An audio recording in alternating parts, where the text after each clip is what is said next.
Alhamdulillahilladzi arsala rasulahu bil huda wa dinil haqq liyudhhirahu ala dini kulli wa kafa billahi shahida. Asyhadu an la ilaha illallah wahdahu la syarika lahu wa asyhadu anna sayyidana Muhammadan abduhu wa rasuluh. Allahumma salli wa sallim ala sayyidina Muhammad wa ala alihi wa sahbihi ajma'in, amma ba'du. Ya ibadallah, ittaqullah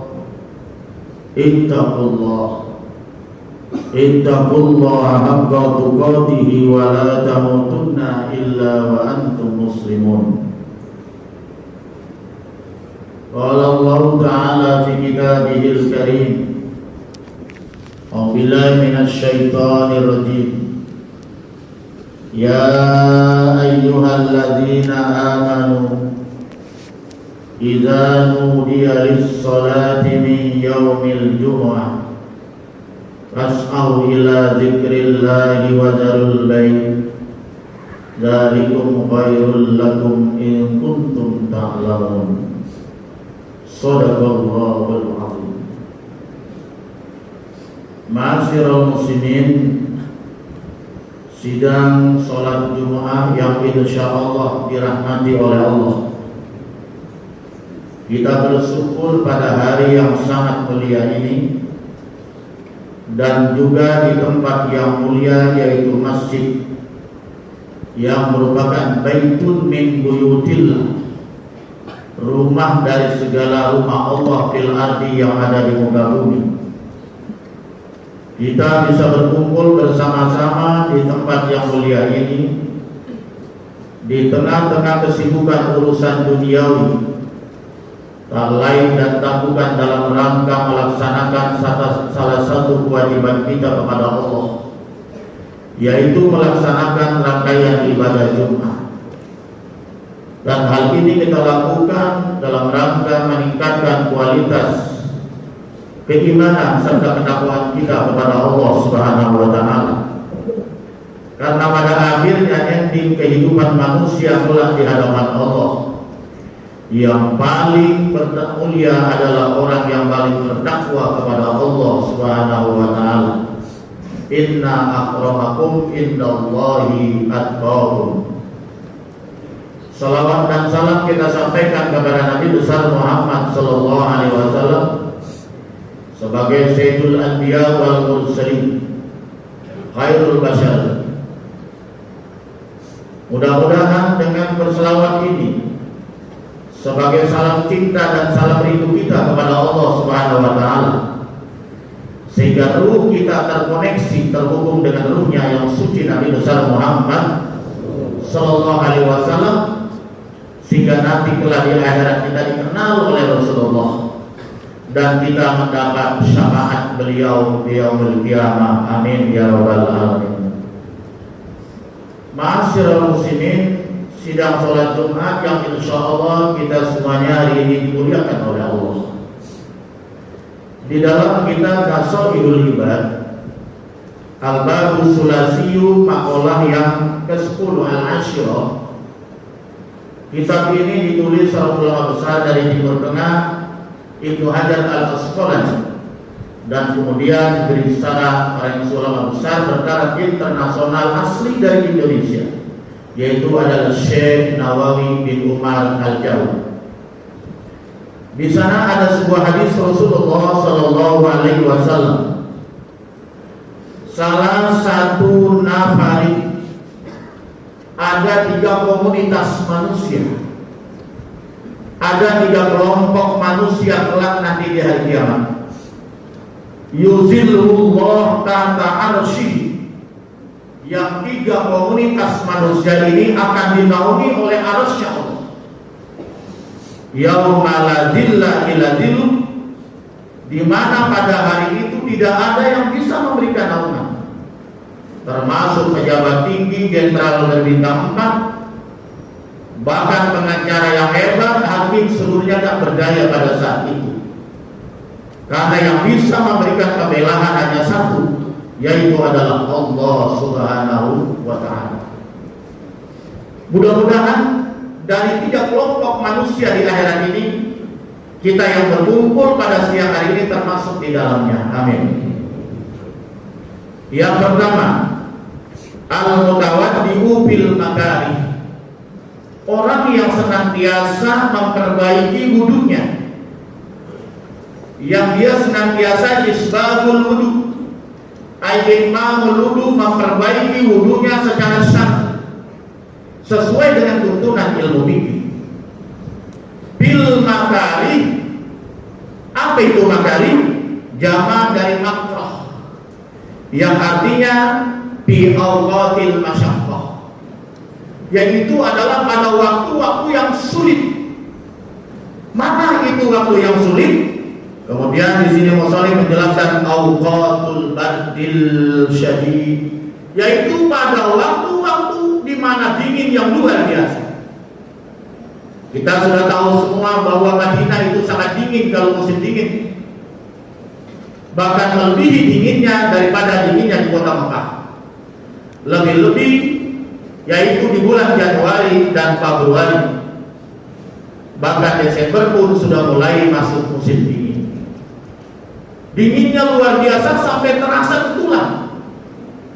Tapi dalam kondisi yang sulit semacam itu, orang yang masih mau berwudu dengan sebaik mungkin sesuai dengan tuntunan syariat, maka orang yang semacam ini nanti di hari kiamat dinaungi oleh Allah Subhanahu wa Ta'ala. Ini kenapa sampai Nabi bersabda semacam ini? Mungkin kalau kita lihat secara kontekstual atau asbabul wurud, Nabi bersabda ini pada waktu musim dingin, memotivasi, memberikan pelajaran kepada para sahabat, walau kondisi apapun, lakukanlah wudu sebaik mungkin. Kenapa demikian? Karena wudu adalah syartun min syurutis sholat, bahwa wudu adalah salah satu syarat sahnya sholat. Kalau syarat-syaratnya itu terpenuhi benar, maka sholatnya pun benar. Kalau syaratnya tidak sah, maka secara hukum sholatnya pun tidak sah.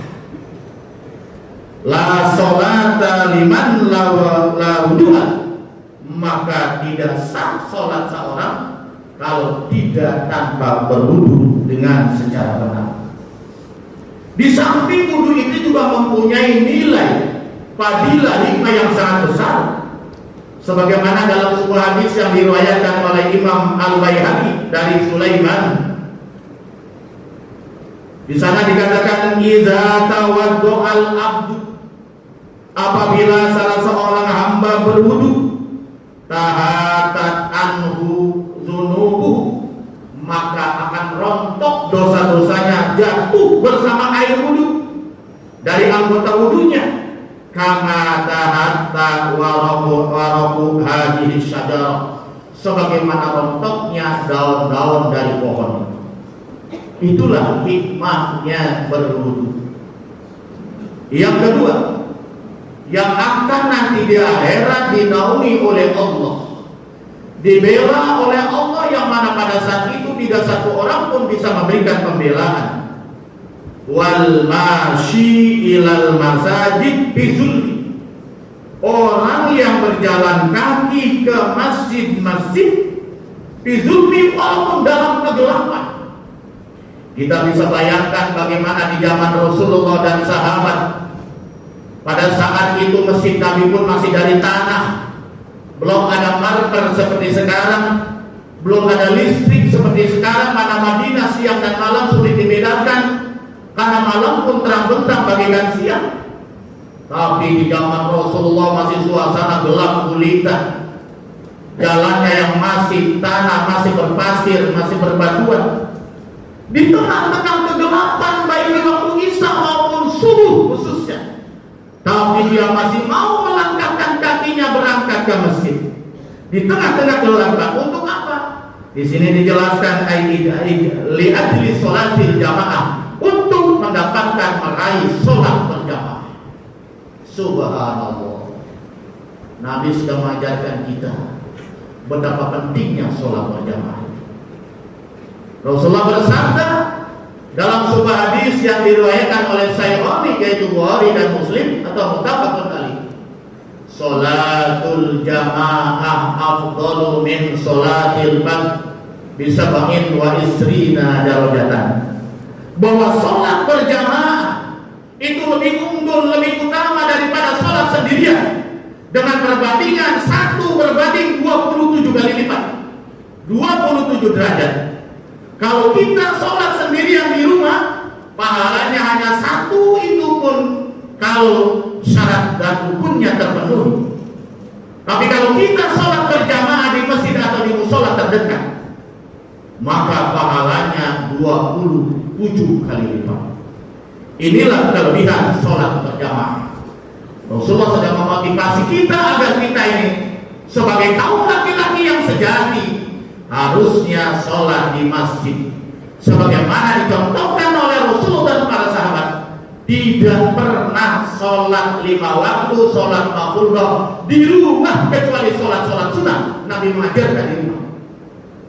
Tapi sholat 5 waktu Nabi dan sahabat selalu mengerjakannya di masjid.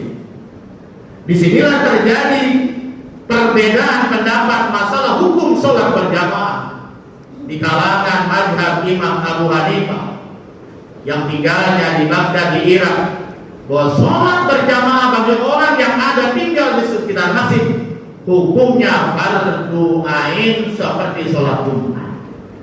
Artinya kalau orang yang bertetangga dengan masjid tanpa uzur syar'i, dia tidak sholat berjamaah di masjid, maka hukumnya berdosa di hadapan Allah Subhanahu wa taala.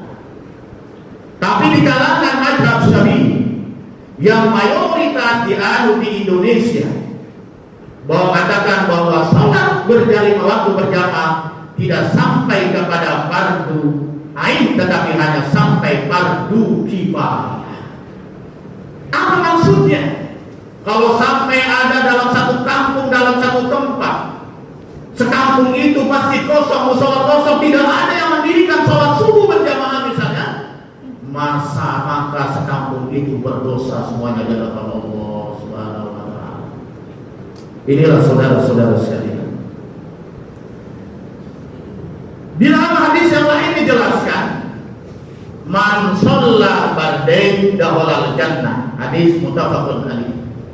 Barang siapa yang mengerjakan sholat bardain, sholat 2 dingin, yaitu adalah sholat subuh dan asar, maka dia insya Allah akan masuk surga Allah Subhanahu wa taala. Kenapa saudara-saudara sekalian? Karena sholat subuh ini adalah sholat yang langsung disaksikan oleh para malaikat Allah, baik itu malaikat siang maupun malaikat malam. Sebagaimana di dalam surat Al-Isra dikatakan, yaitu surat Al-Isra, aqimis shalah liduluki syamsi ila ghasaqil lail. Dirikanlah sholat dan mulai tergelincir matahari sampai terbenam matahari, sampai datang kegelapan. Ulama berpendapat ini adalah sholat asar. Wa Qur'anal fajri, yaitu sholat subuh. Qur'anal fajri, bacaan sholat subuh. Inna Qur'anal fajri kana masyhuda, bahwa sungguhnya sholat subuh itu disaksikan oleh para malaikat Allah. Inilah saudara-saudara sekalian. Jadi bahwa ada amal ibadah itu yang memang diangkat setiap hari, di absen, dicatat oleh malaikat siang dan malam yang menyaksikan pada saat itu. Karena mereka yang ta'aqubuna, mereka bergantian. Nah, mereka terganti sih.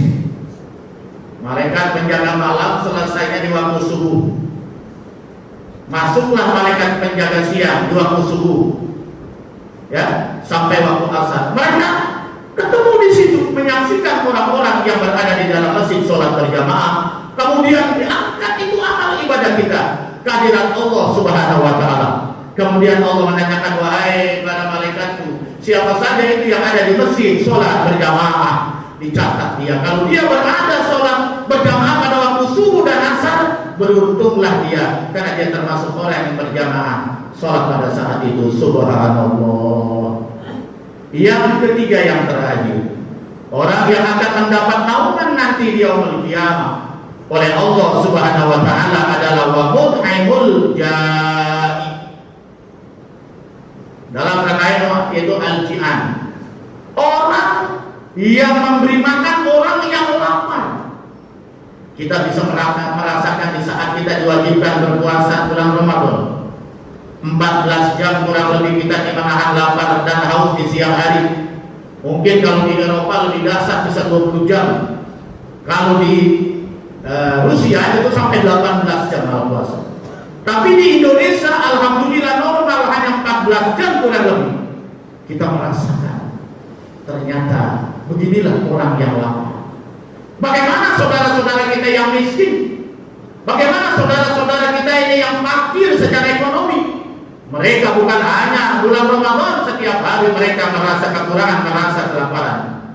Nah, oleh karena itulah orang yang gemar bersedekah makanan dan minuman kepada orang yang lapar. Sekarang alhamdulillah ada gerakan Jumat Barokah. Itu luar biasa sebetulnya. Mereka bersedekah membagi makanan di jalan-jalan orang yang lapar, atau juga mungkin di masjid.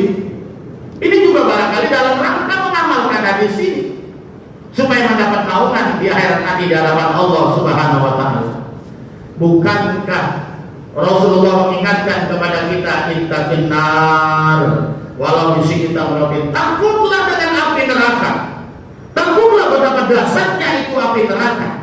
Walaupun kita bersedekah hanya satu butir kurma, walaupun hanya satu sobekan roti kering, walaupun hanya satu potong roti yang sudah mau masuk ke mulut kita, tapi ada orang datang, Pak, lapar Pak.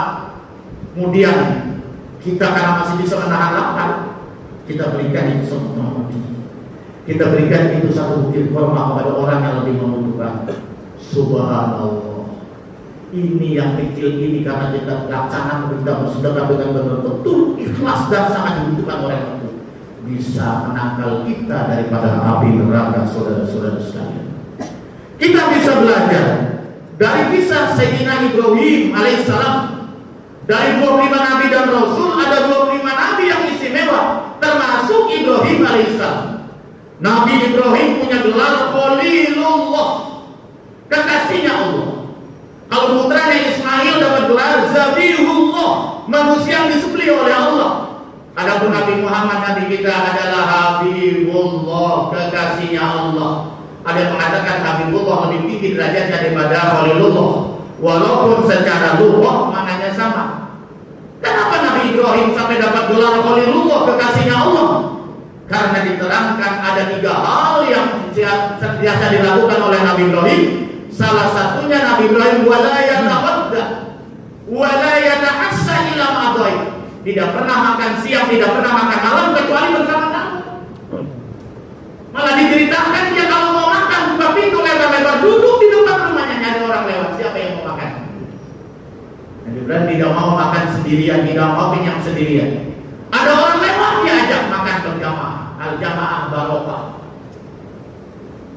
Kalau nggak ketemu, diceritakan dia sampai jalan 1 mil sampai 2 mil mencari orang yang lapar supaya makan bersama dia. Itulah karena Nabi Ibrahim tidak pernah mengutamakan dirinya sendiri, tapi selalu peduli pada orang lain. Kepedulian sosialnya, keprihatinan sosialnya sangat tinggi. Maka dia dikasih gelar oleh Allah Khalilullah. Mudah-mudahan kita juga nanti mendapat orang yang senantiasa dicintai dan dirahmati oleh Allah Subhanahu wa taala. Karena kalau kita mengandali amal ibadah kita sehari-hari, apakah sholat, puasa, kita nggak yakin. Dan kita tidak pernah tahu apakah amal ibadah kita diterima oleh Allah Subhanahu wa taala. Maka kita perlu andalan-andalan ibadah yang lain yang kita jadikan ibadah khusus sebagai dalil nanti di hadapan Allah bahwa kita punya andalan ibadah andalan yang kita lakukan semata-mata adalah karena Allah Subhanahu wa taala. Yang kedua, contoh yang kedua yaitu adalah ada sebuah kisah di zaman Bani Israel. Kata Nabi, di zaman Bani Israel dulu ada seorang pelacur, seorang perempuan pelacur itu bisa masuk surga. kelebihannya. Ini sebenarnya hak prerogatif Allah. Ada seorang pelacur, dia betul-betul bertobat, taubatan nasuha, tulus dari hati yang terdalam. Di saat dia tengah-tengah bertobat kepada Allah dengan tulus dan ikhlas, kemudian dia melihat seekor anjing tersungkur, melet-melet, mengangkat kepalanya, dia hampir tidak mampu karena saking hausnya luar biasa. Akshan sadida. Kemudian dia berusaha keras, karena air tidak gampang seperti di daerah kita ini. Dia carikan air itu, bahkan dia copot sepatunya, dia pasang tali, dia cari itu air di sumur yang terdalam. Airnya dapat juga itu air, dia minumkan kepada anjing, sehingga anjing menjadi segar kembali, dia bisa berdiri kembali. Dan itu dia lakukan karena dengan hati yang lembut, dengan hati yang ikhlas. Ternyata Allah ridho dengan amalan yang seperti itu. Walaupun anjing itu najis mualaf, Allah sangat ridho melihat hambanya yang bertobat ini melakukan, menolong makhluknya dengan penuh kasih sayang. Akhirnya dia mendapat ampunan dari Allah dari dosa-dosanya yang begitu banyak, dan dia tidak akan masuk surga. Kenapa saudara-saudara sekalian? Karena Allah itu Al-Ghaffar. Apa sih Al-Ghaffar? Hasratul Nabi Maghfirah. Allah itu banyak sekali ampunannya. Kita punya dosa sebesar gunung Uhud, mungkin lebih dari itu, tapi ingatlah, ampunan Allah lebih besar daripada itu. Jadi jangan heran kalau dalam kitab Riyadhus Shalihin ada orang membunuh 100 orang. Di saat dia bertobat, dicabut nyawanya, dia dirahmati oleh Allah SWT. Masya Allah. Makanya ajilu bitobat, cepat-cepatlah bertobat, qoblal maut, sebelum mati. Wa ajilu bisolat, cepat-cepatlah tunaikan sholat, qoblal maut, sebelum habisnya waktu. Inilah saudara-saudara sekalian, mudah-mudahan dengan 3 hal ini kita bisa jadikan renungan, dan mudah-mudahan kita bisa mengamalkan 3 hal ini, sehingga kita termasuk dari 3 kelompok tadi yang akan dinaungi, yang akan dibela di hari kiamat oleh Allah Subhanahu wa Ta'ala. Yang pertama adalah senantiasa kita memperbaiki wudhu kita sebaik mungkin dalam kondisi apapun, saudara-saudara sekalian. Yang kedua, kita berusaha keras agar melangkahkan kaki kita menuju masjid untuk sholat berjamaah. Mungkin kalau sekarang bukan kegelapan, walaupun dalam keadaan kondisi hujan, becek pun tidak karena jalan sudah bagus, tapi kita memaksakan diri kita. Kita berusaha keras memotivasi diri kita dari dalam agar kita menjalankan tuntunan Rasulullah, yaitu sholat berjamaah, memakmurkan rumah Allah, yaitu masjid. Karena masjid ini nanti di akhirat akan menjadi kendaraan kita yang akan membawa kita, akan memboyong kita di saat meniti jembatan Shiratal Mustaqim, yang kiri kanannya banyak ranjau-ranjau besi yang tajam, dan di bawahnya adalah neraka jahanam. Orang yang memakmurkan masjid, dia nanti punya tiket khusus, dia punya tanda khusus, dia akan masuk ke dalam masjid yang dia makmurkan di dunia, dan masjid itu akan membawanya meniti jembatan Shiratal Mustaqim menuju surga Allah Subhanahu wa Ta'ala. Amin ya Rabbal. Yang terakhir adalah kita mulai saat ini banyaklah bersedekah, memberikan makan orang yang lapar, orang yang lebih membutuhkan. Mungkin kita sudah bosan jadwal makan kita di restoran ini, tapi banyak orang yang lapar. Ya kita sedekahlah ya. Ya kita punya rezeki, kita kirim makanan, kita kirim minuman ke majelis taklim, ke orang-orang lapar atau kemana saja ke masjid. Mudah-mudahan ini bisa membuat kita kenyang, kita terbebas dari lapar dan haus nasi kepada masyarakat, insyaallah. Amin ya rabbal alamin. A'udzubillahi minasyaitonir rajim. Bismillahirrahmanirrahim. Wal 'asri innal insana lafi khusrin illa alladziina aamanu wa 'amilus shalihaat wa tawassaw bil haqqi wa tawassaw bis sabr. Barakallahu li wa lakum bil Qur'anil 'azim wa nafa'ani wa iyyakum bima fihi minal ayati wa dzikril hakim. Wa taqabbala minna minkum tilawatahu innahu was-sami'ul 'alim. Fastaghfiruhu innahu huwal ghafurur rahim.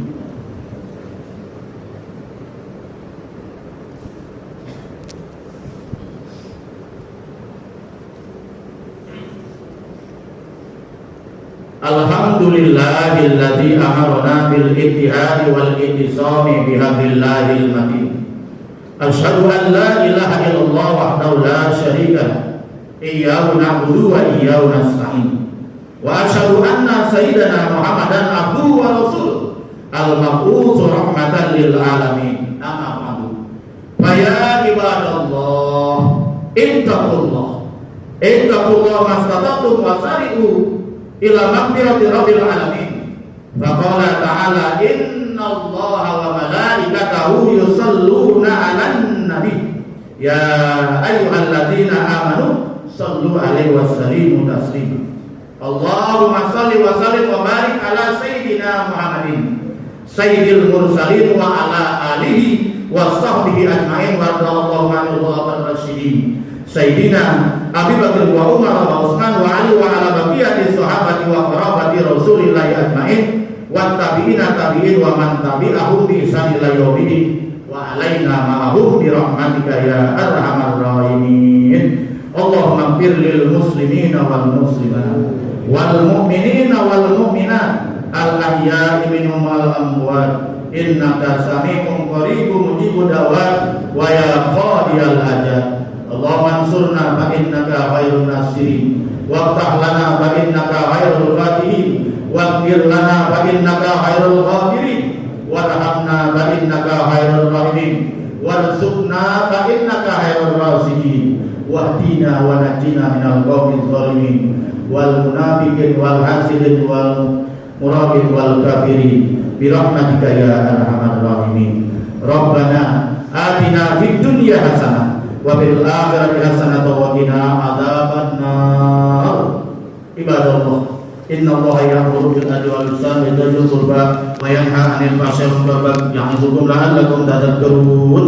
Fadhkurullaha al-'azim yadhkurukum wa yastajib lakum wa dzikrullahi akbar wa aqimus shalah.